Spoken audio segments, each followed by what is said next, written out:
Los cielos callaron y la tierra estuvo de luto.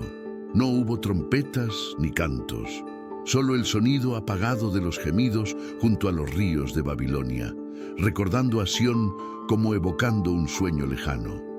Fue un tiempo de exilio, no solo físico, sino espiritual. La ciudad santa había sido destruida, el templo profanado y la gloria que una vez había morado entre los querubines parecía haber desaparecido sin dejar rastro. Los sacerdotes se quedaron en silencio. Los profetas habían muerto o desaparecido. Los príncipes de Judá fueron llevados encadenados como escoria. Lo que quedó fue un pueblo destrozado, arrojado entre muros extranjeros, arrastrando cadenas invisibles por las plazas de una orgullosa Babilonia. Ya no había identidad ni dirección. El Dios que una vez los había guiado con nubes y fuego ahora parecía tan distante como las estrellas que brillaban sobre una tierra que no les pertenecía. En las orillas del río Quebar, algunos ancianos todavía contaban a sus hijos las historias antiguas. Historias de un Dios que abrió los mares, derribó muros y habló cara a cara con Moisés. Pero incluso estos informes ahora venían con una sombra de duda. Si Él es tan poderoso, ¿por qué nos entregaron como ganado? Susurraron. Los instrumentos de alabanza colgaban de los árboles no por falta de música, sino por falta de alma. ¿Quién se atrevería a cantar en tierra extraña? El silencio de Dios era más profundo que cualquier grito, y en lo más profundo de cada exilio, algo se había roto. No solo sus hogares, sino la convicción de que todavía eran el pueblo elegido. Aquello que los definía, el templo, la tierra, el nombre, parecía perdido para siempre. Y en el vacío que quedó, muchos comenzaron a creer que habían sido olvidados. Como hojas secas en el viento, se perdieron entre las multitudes de Babilonia, con los ojos vacíos y el corazón apagado. En los corazones de aquella gente dispersa, las preguntas se multiplicaron en silencio. Los ancianos intentaron ocultar sus lágrimas, pero sus ojos revelaban el abismo. Los jóvenes crecieron sin conocer Jerusalén, solo escuchando nombres que no significaban más que ruinas. E incluso entre los levitas, antes celosos de la presencia divina, ahora había confusión. ¿Nos ha rechazado para siempre?, murmuraban entre ellos, sin atreverse a levantar la voz. El silencio de Dios se había convertido en un peso constante, un frío compañero en las noches sin estrellas. Las oraciones continuaron, pero sonaban como palabras arrojadas contra piedras. Nadie se atrevía a hablar de redención porque incluso la esperanza parecía impura. La ausencia de la voz profética era como la ausencia de aire. Se sofocaba lentamente, sin fanfarrias. Y cuanto más gritaban, más parecía cerrado el cielo, como si el Señor mismo hubiera apartado su rostro. Fue en este valle oscuro, en esta tierra de lágrimas y cenizas, que el Espíritu de Dios comenzó a moverse. No con fanfarria, sino con misterio. Ningún trueno anunció su presencia, ninguna llama bajó del cielo. Pero entre los escombros de una fe en ruinas empezó a surgir algo que nadie esperaba. El peso de la gloria no había desaparecido, simplemente se había ocultado. Y aún en el silencio, Él observaba. Él escuchó cada suspiro, cada oración susurrada, cada lágrima olvidada por los hombres fue recogida por aquel que nunca dejó de ser Dios, aun cuando el pueblo dejó de reconocerlo. El exilio no fue el final. Era el vientre del propósito, pero aún era demasiado pronto para comprenderlo. El pueblo permaneció cautivo y el silencio siguió siendo ensordecedor. Y entonces lo inesperado atravesó los cielos de Babilonia. Mientras muchos se resignaron a la amarga rutina del cautiverio, un hombre fue apartado en espíritu para algo que iba más allá de la lógica de la desesperación. Su nombre era Ezequiel, hijo de Buzi, sacerdote de linaje, exiliado por el destino. Aquel día, a orillas del río Quebar, los cielos se abrieron ante él, no con dulzura, sino con terror y majestad. Ezequiel vio lo que ninguno de los ancianos había visto en décadas: la gloria de Dios en movimiento, ruedas entrelazadas, criaturas llenas de ojos, relámpagos girando en el cielo. No era una visión reconfortante, fue abrumador. Ella era santa, estaba vivo.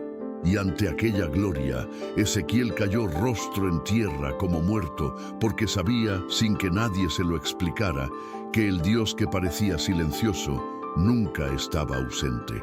El espíritu entró en él con sagrada violencia. Ezequiel quedó puesto de pie, sin fuerzas propias, sostenido solo por la presencia divina que ahora lo invadía por completo. Una voz habló con autoridad inexpugnable. Hijo de hombre, te envío a la casa de Israel, a una nación rebelde, de rostro obstinado y corazón endurecido. La misión no trajo ninguna promesa de éxito humano. Al contrario, implicó rechazo, burla y aislamiento. Pero también trajo una certeza que ningún exilio podría borrar. Dios todavía hablaba. La gloria no había muerto con el templo. Ella ahora se manifestó en tierras extrañas, sobre un hombre común y corriente, elegido para llevar juicio y esperanza en sus labios. Ezequiel recibió un rollo de escritura divina, lleno de lamentos, ayes y juicios, y, en obediencia, lo comió. Era dulce en la boca, pero quemaba en el estómago. Porque llevar la palabra viva es tener algo dentro de ti que no se conforma al mundo muerto que te rodea. A partir de aquel día, Ezequiel ya no fue solo un sacerdote entre exiliados. Se convirtió en un signo viviente entre aquellos que habían perdido el sentido de lo sagrado. El Señor ordenó y él obedeció sin dudar, aun cuando la orden parecía absurda a los ojos humanos. Y durmió sobre su lado izquierdo 390 días, un día por cada año de maldad de la casa de Israel. Y luego, sobre su lado derecho durante 40 días, el peso de la iniquidad de Judá. Durante ese tiempo no discutió, no se justificó. Se convirtió en la encarnación del juicio que predicaba. La gente lo veía como un loco, un fanático, tal vez una persona maldita, pero ninguno de ellos se dio cuenta de que el cuerpo de Ezequiel se había convertido en un púlpito, que sus gestos eran el lenguaje celestial traducido a carne. Dios habló al pueblo rebelde no solo a través de palabras, sino a través de la carne, la resistencia y el sufrimiento. Con cada gesto, con cada acto extraño, el cielo insistía en comunicar una verdad desconocida. Cuando Ezequiel horneó su pan con estiércol, una señal de cómo la gente comería alimentos inmundos entre las naciones, no estaba haciendo un espectáculo, estaba participando de un dolor que ya estaba decretado. Y cuando se afeitó el cabello y la barba, repartiendo los mechones entre el fuego, la espada y la dispersión al viento, no fue ni vanidad ni locura. Fue la profecía encarnada anunciando el destino de los habitantes de Jerusalén.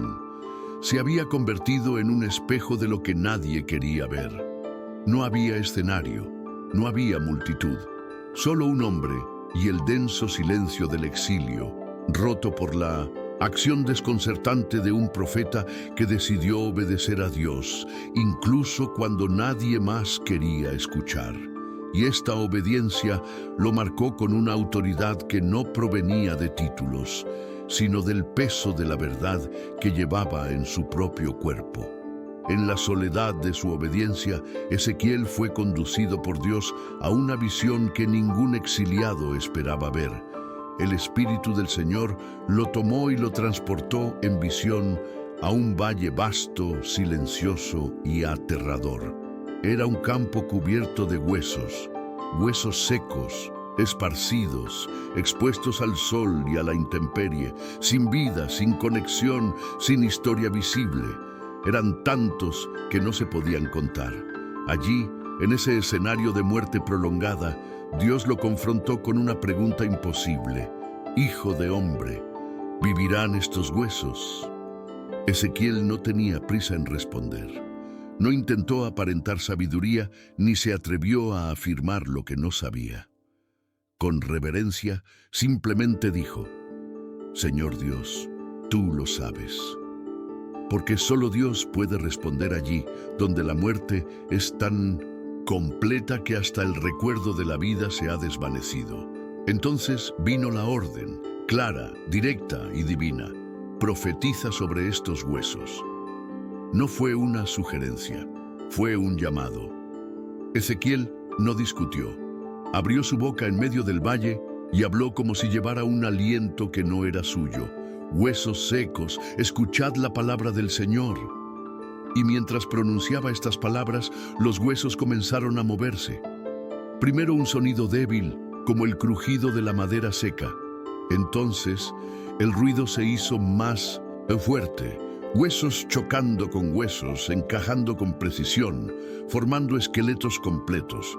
Y luego, carne sobre ellos, tendones, piel, pero aún no había vida.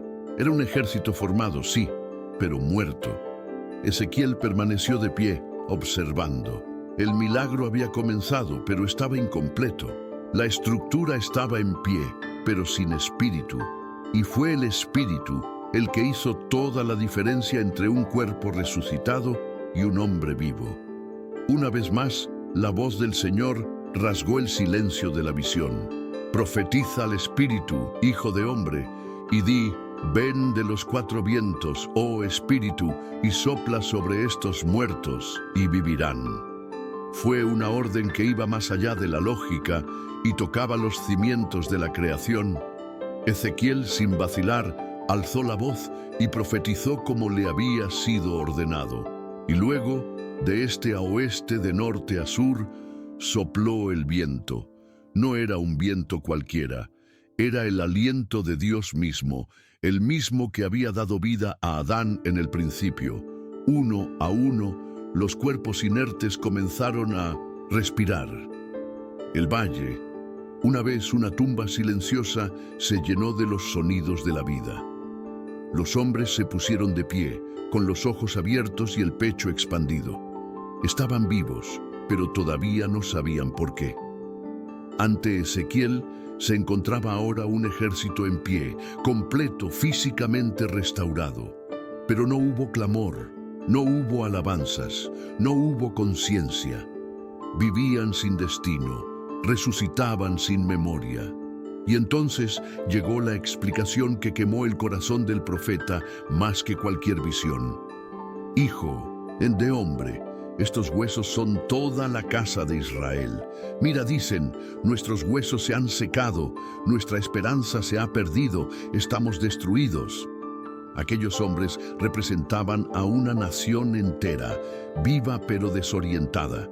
El exilio no solo había quitado la tierra, había destruido la identidad, borrado el sentido de propósito y hecho que el pueblo olvidara quién era ante Dios. El milagro de la vida física no fue suficiente. Era necesario restaurar el alma. Y para ello no bastaban vientos ni carne. Hacía falta una palabra que también elevase el espíritu. El silencio del exilio ahora parecía más ensordecedor para Ezequiel. Contempló aquel ejército de hombres vivos pero espiritualmente muertos y sintió el peso de la misión que Dios le había confiado. El Señor le ordenó profetizar no solo a la carne, sino al espíritu que dormía dentro de esos cuerpos. Profetiza, hijo de hombre, y di al aliento: así dice el Señor Dios, oh aliento, ven de los cuatro vientos y sopla sobre estos muertos, y vivirán. Fue un llamado a la vida divina para que entrara donde la muerte espiritual reinaba suprema. La obediencia del profeta, su voz como instrumento de la voluntad divina, se convirtió en el canal de restauración que iba más allá de lo físico. Y así habló Ezequiel: Su voz no solo transmitía la orden de Dios, sino también la esperanza que aún temblaba en los corazones de los exiliados. Cuando se pronunció la palabra, el Espíritu, invisible y poderoso, comenzó a respirar sobre aquel vasto ejército.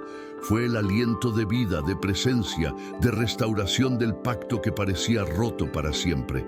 Los hombres respiraban no solo con sus pulmones, sino con su alma. Se levantó no solo con músculos, sino con un propósito renovado. La promesa divina resonó en aquella visión.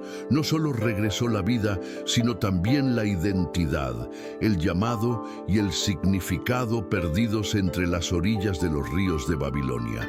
La esperanza resurgió, incluso en la tierra del dolor y el silencio. Sin embargo, la visión no terminó con la resurrección de los cuerpos.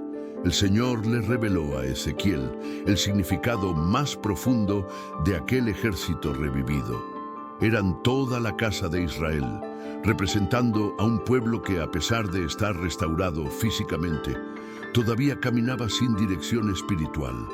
La esperanza había sido devorada por el dolor del exilio, y muchos se preguntaban si Dios realmente los había abandonado. Pero la visión fue un llamado a Israel a entender que la restauración divina no se limita al cuerpo o la tierra, sino que llega al alma que está sedienta y perdida. Dios habló directamente a los corazones de aquellos que vivían a la sombra de la desesperación, prometiendo que su presencia nunca los abandonaría. En esa revelación, el profeta vio que la verdadera restauración requeriría más que simplemente regresar a la tierra natal. Se necesitaría un despertar espiritual, un retorno a la comunión con Dios que restaurara la identidad perdida. El ejército que antes parecía desordenado y vacío, ahora estaba listo para cumplir el propósito divino, pues llevaba dentro de sí la promesa del pacto eterno. Ezequiel entendió que su misión era preparar al pueblo para esta nueva era, anunciar que la gloria del Señor regresaría, que el templo sería reconstruido y que Israel volvería a conocer la paz y la justicia de Dios en medio de su tierra prometida.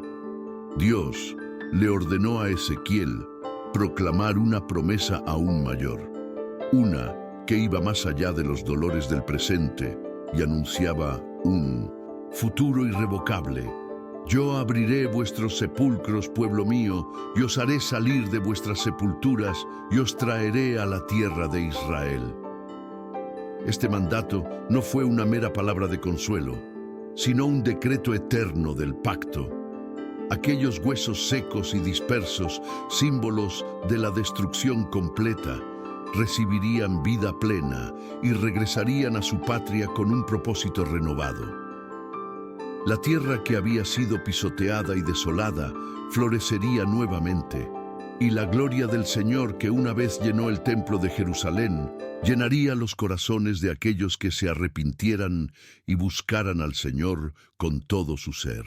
El profeta sintió el peso y la santidad de esta misión.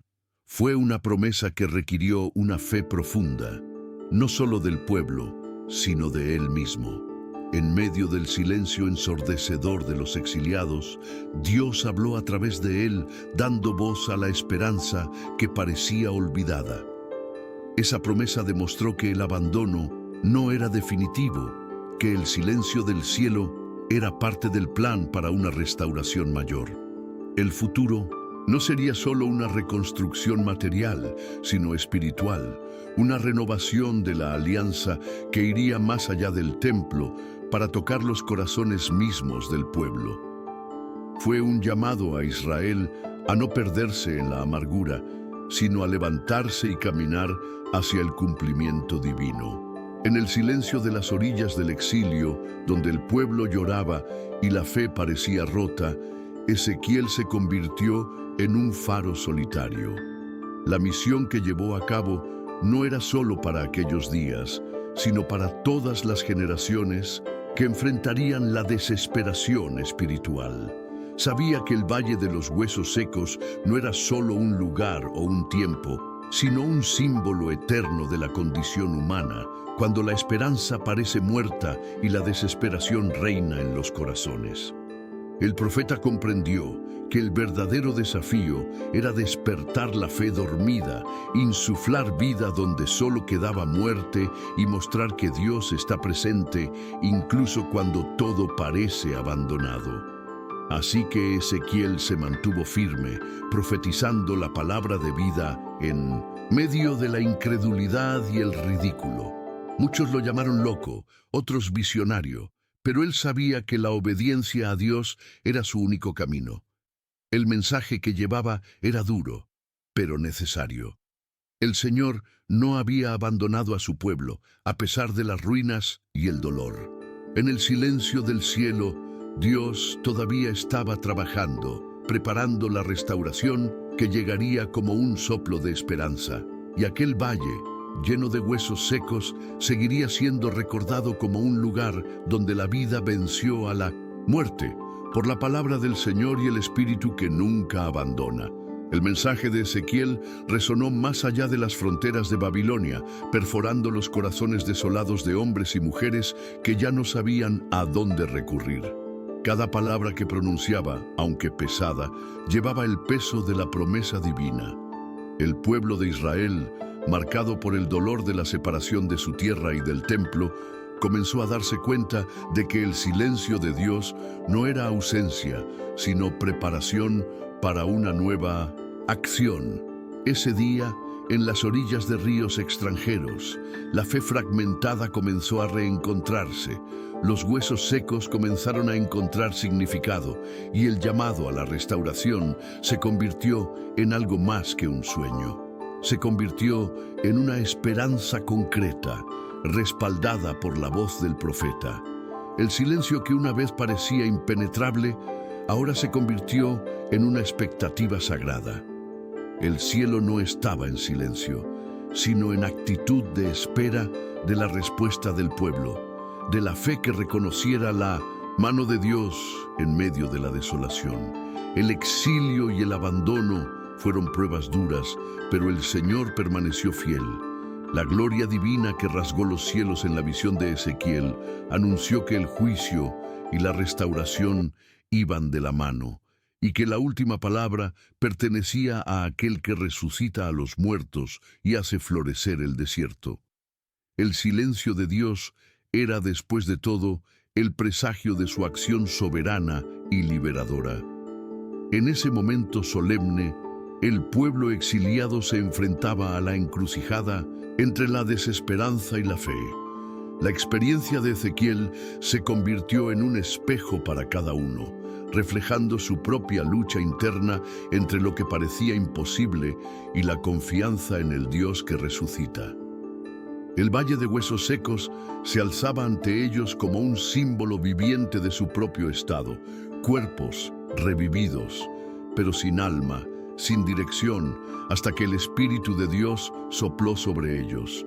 Esta revelación desafió el corazón a abandonar el desánimo y abrazar la promesa de un futuro donde la restauración sería completa, no solo de la tierra, sino de la identidad espiritual y la comunión con el Señor. Así, la historia del Valle de los Huesos Secos constituye un testimonio eterno de la soberanía de Dios sobre la muerte y el abandono. Incluso en los momentos en que el cielo parece cerrado y el silencio es más fuerte que las oraciones, el Espíritu sigue respirando vida. Ezequiel, el profeta solitario, se convirtió en el portavoz de esta esperanza que trasciende el tiempo, invitando a cada generación a creer que Dios no olvida, no abandona y que la renovación siempre es posible. El misterio de la restauración permanece abierto, a la espera del corazón dispuesto a responder al llamado divino, para que el valle pueda volver a florecer en vida.